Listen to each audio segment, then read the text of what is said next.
যদি আপনি জেনা থেকে বেঁচে থাকতে পারেন, আল্লাহ পাক আপনাকে সাক্ষাৎ মৃত্যুর হাত থেকেও বাঁচাতে পারেন। এটা আমি এমনি এমনি বলি নাই, আমি দলিল দিচ্ছি। জেনা এমন একটা পাপ, যেই পাপ থেকে যদি কোনো যুবক নিজেকে বাঁচাতে পারে, আল্লাহ পাক তাকে সাক্ষাৎ মৌতের হাত থেকেও বাঁচাতে পারবে ইনশাআল্লাহ। কিভাবে? 3 বন্ধু যাচ্ছে রাস্তা দিয়ে, হঠাৎ করে ঝড়, বন্ধু 3 জন ঢুকে গেল গুহার মধ্যে। কিসের মধ্যে?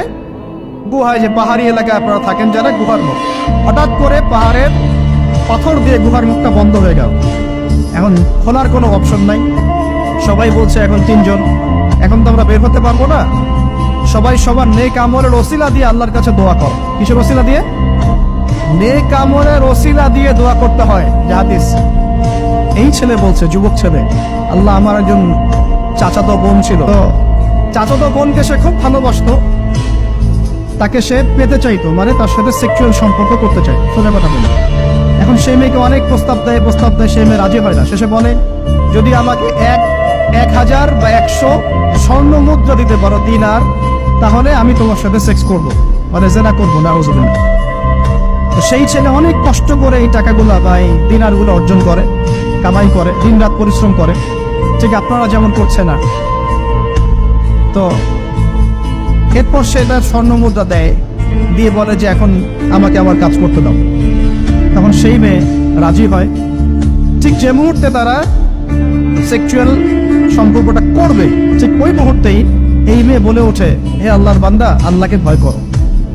আমি সারা জীবন আমার সতীত্বকে ধরে রেখেছি, কাউকে দেইনি। আমি কারোর সাথে এরকম অন্যায় করি নাই, আমি খারাপ মেয়ে নই। তুমি আমার ইজ্জতটা নষ্ট করো না। কে বলছে কথা? মেয়ে। ওই অবস্থা থেকে কি একটা ছেলের উঠে আসা সম্ভব? এটা কি এতটাই সহজ? এটা কিন্তু সহজ না। সত্যি কথা বলতে এই বিষয়টা কিন্তু এতটাও সহজ না। যারা অবিবাহিত তারা হয়তো বুঝতে পারবে না, বিবাহিতরা বুঝতে পারছে।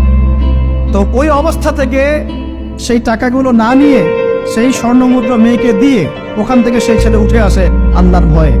সে এখন গুহার মধ্যে আটকা পড়েছে, আল্লাহকে বলছে, আল্লাহ, ওই দিন ওই কাজ যদি তোমার সন্তুষ্টির জন্য করে থাকি, আজকে আমাকে মৃত্যুর হাত থেকে বাঁচাও। সমস্ত পাথর তপ করে সরে গেল গুহার মুখ থেকে। এটা কিন্তু কোনো গাল গল্প নয়, এটা বনু ইসরায়েলের ঘটনা, সত্য ঘটনা। এই